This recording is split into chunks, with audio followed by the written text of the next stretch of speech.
आज हम पढ़ेंगे पाठ नंबर 7। पाठ नंबर 6 कलम का सिपाही इस वर्ष आपके पाठ्यक्रम से कम किया गया है, इसलिए हम पढ़ेंगे आज पाठ नंबर 7। स्वागत है। कवि हैं श्याम दानेश्वर।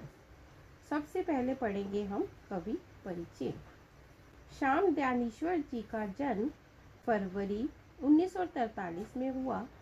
शिक्षा प्राप्त करने के पश्चात आप हिंदी अध्यापक के रूप में कार्यरत रहे, काम करते रहे। हिंदी के प्रति लगाव होने के कारण साहित्य रचना में रुचि जागृत हुई।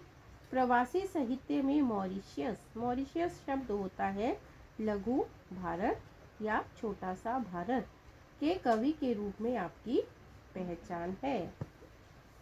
अपने परिजन होता है जो अपने रहते हैं, अपने रिश्तेदार रहते हैं। से बिछो का दुख, बिछो होता है बिछड़ने।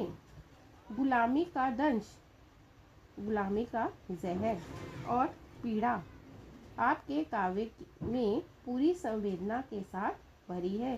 संवेदना होता है हमदर्दी। यथार्थ अंकन के साथ भविष्य के प्रति आशावादिता आपके काव्य की विशेषता है। प्रवासी भारतीय साहित्य में आपका महत्वपूर्ण योगदान रहा है। श्याम दानेश्वर जी की मृत्यु 2006 में हुई। प्रमुख कृतियां पागल, कमलकांड, उपन्यास, काव्य संग्रह आदि। काव्य प्रकार: विदेशों में बसे भारतीयों द्वारा हिंदी में रचा गया साहित्य प्रवासी भारतीय हिंदी साहित्य कहलाता है। इन रचनाओं में नीति मूल्य, मिथक, इतिहास, सभ्यता के माध्यम से भारतीयता को सुरक्षित रखा है। प्रवासी साहित्य ने हिंदी साहित्य को समृद्ध बनाने के साथ साथ पाठकों को प्रवास की संस्कृति, संस्कार एवं उस भूभाग के लोगों की स्थिति में से भी अवगत करवाया है। प्रवासी होता है जिस स्थान पर हम रहते हैं। अवगत होता है परिचित कराना। अभिमन्यु अनंत, जोगिंद्र सिंह कंवर, स्नेहा ठाकुर आदि अन्य प्रवासी साहित्यकार हैं। प्रस्तुत कविता में कवि प्रवासी भारतीयों को, प्रवासी भारतीय होता है जो लोग भारत के रहने वाले हैं, को अपने विगत दुखद स्मृतियां, विगत होता है जो लंबे समय से वो दुख की यादों को भुलाकर मॉरिशियस मतलब लघु भारत आने के लिए प्रेरित कर रहा है। भारतीय है प्रवासी, लेकिन प्रवासी होते हुए भी वो दूसरे विदेशों में रहते हैं। तो यहाँ पर वो भारतीय विदेशों में रहते हुए एक लंबी दुखद यादों में खोए हुए हैं। तो कवि उन यादों को भुलाकर उन्हें कहाँ आने के लिए कह रहा है, लघु भारत में आने के लिए प्रेरित कर रहा है। अब मॉरिशस की भूमि नहर के समान है। नहर होता है लड़की का माँ बाप का घर, जिसकी शादी होने के बाद उसको क्या नाम दिया जाता है, मायका। जहाँ परिजनों से मिलाप होगा, परिजन अपने लोगों के साथ। लघु भारत के आंगन में कवि सभी का स्वागत कर रहा है। कवि ने गिरमिटी होता है को अंग्रेजी में एग्रीमेंट शब्द का अपभ्रंश कहा जाता है। गिरमिटियों में ऐसा रहता था कि जब कोई मजदूर जो है से क्या किए जाते थे, अंगूठा लगवा लिया जाता था और उनको क्या किया जाता था, दूसरे देशों में भेज दिया जाता था। तो उनके लिए ये शब्द का प्रयोग हुआ करता था। के जीवन में आए सकारात्मक पहलुओं को उजागर किया है। तो उजागर करना, प्रकाशित करना। गिरमिटियों की पीढ़ियों के मन में स्थित भारतीयों की संवेदनाओं और उनकी सृजनात्मक होता है जब हम किसी चीज का निर्माण करते हैं। प्रतिभाओं के दर्शन भी कराए हैं। प्रतिभा होता है जिसमें कोई हुनर रहता है, जिसमें किसी को बहुत अधिक लगाव होता है और उसमें वो सफलता प्राप्त करता है। तो अब हम पढ़ेंगे कविता।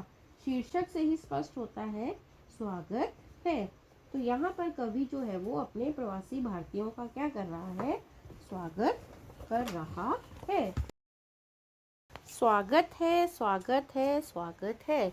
आओ आओ आओ ओ मेरे भाइयों, बिखरे हुए मेरे परम दोस्तों, सबों का सप्रेम स्वागत है। एक ही माँ के बालक हैं हम और अनेक देशों में बिखरे हैं। आज मिलन हमारा हो रहा कई युगों के बाद। तुम सब मॉरिशस की भूमि पर, मॉरिशस लघु भारत, पधार रहे हो, आज स्वागत है। तो इन पंक्तियों में कवि ने अपने समस्त भाइयों को और अंग्रेजों के गुलाम बनकर बिखरे हुए परम दोस्तों का मॉरिशस में स्वागत किया है। कवि आगे कहते हैं कि एक ही माँ के हम सभी बालक हैं, लेकिन अंग्रेजों ने हमें गुलामी की जंजीरों में जकड़कर भिन्न भिन्न देशों में बिखेर दिया था। आज कई युगों के बाद हमारा मिलन हो रहा है। कवि कहते हैं कि तुम सब लघु भारत अर्थात मॉरिशस की भूमि पर पधारे हो। आप सबका इस भूमि पर मैं स्वागत करता हूँ। हम सब जहाजिया भाई ठहरे। कोई इस जहाज पर चढ़ा था तो कोई उस जहाज पर, और जब जहाज पानी में बहने लगे तो एक ही देश में नहीं पाएंगे।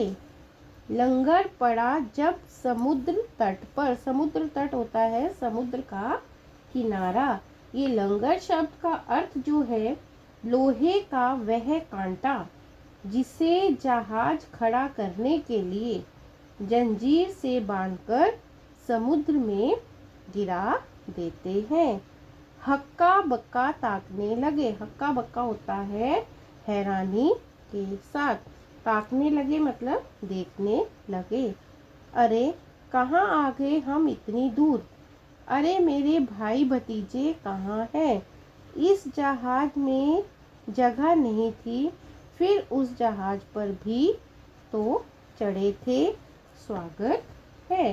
इन पंक्तियों में कवि कहते हैं कि हम सब जहाज से प्रवास करने वाले जहाजिया भाई ठहरे। मॉरिशस जाने के लिए कोई इस जहाज पर सवार हो गया तो कोई उस जहाज पर, क्योंकि हम सब अलग अलग देशों से आ रहे थे। अलग अलग देशों से हमें लेकर आने वाले जहाज पानी में आगे सरकने लगे मतलब बहने लगे। बहुत दूर आने पर जब एक समुद्र तट पर जहाज का लंगर पड़ा, तब हम आश्चर्यचकित होकर यहाँ वहाँ ताकने लगे। अरे कहाँ आ गए हम इतनी दूर, और फिर समझ में नहीं आ रहा था कि हम कहाँ आ गए और मेरे भाई भतीजे कहाँ हैं। इस जहाज में उन्हें जगह नहीं थी, लेकिन दूसरे जहाज पर तो चढ़े ही थे, फिर वे कहाँ हैं। इस जहाज से या उस जहाज से हो आने वाले सभी जहाज़ों से मॉरिशस लौटने वाले सभी भाइयों का, दोस्तों का कवि अपने मन से खुशी के साथ क्या कर रहे हैं, स्वागत कर रहे हैं। भूल जाओ वह पुरानी कथा मेरे हृदय के टुकड़ों, भूल जाओ वह जहाजी कारनामे जो होना था प्रारब्ध में। प्रारब्ध होता है प्रतंत्रता में। प्रतंत्र मतलब जब हम स्वतंत्र नहीं हुए थे, वही तो हुआ हम सबके साथ। अब रोना रोने से क्या होगा। जहाजी प्रणय को सोचना क्या, प्रणय होता है ले जाना। आज तो हम मिल रहे हैं युग युगांतरों बाद। युग युगांतर होता है बहुत युगों के बाद। देखो हम सब कैसे साथ हैं आज लघु भारत के प्रांगण में। लघु भारत मतलब छोटे से भारत के प्रांगण का अर्थ होता है आंगन में। स्वागत है। इन पंक्तियों में कवि का कहना है कि अपने भाइयों से उस पुरानी लंबी कहानी को, गुलामी की दश की पीड़ा को, अपने सगे संबंधियों से बिछड़ने के गम को भुला देने की विनती करते हैं।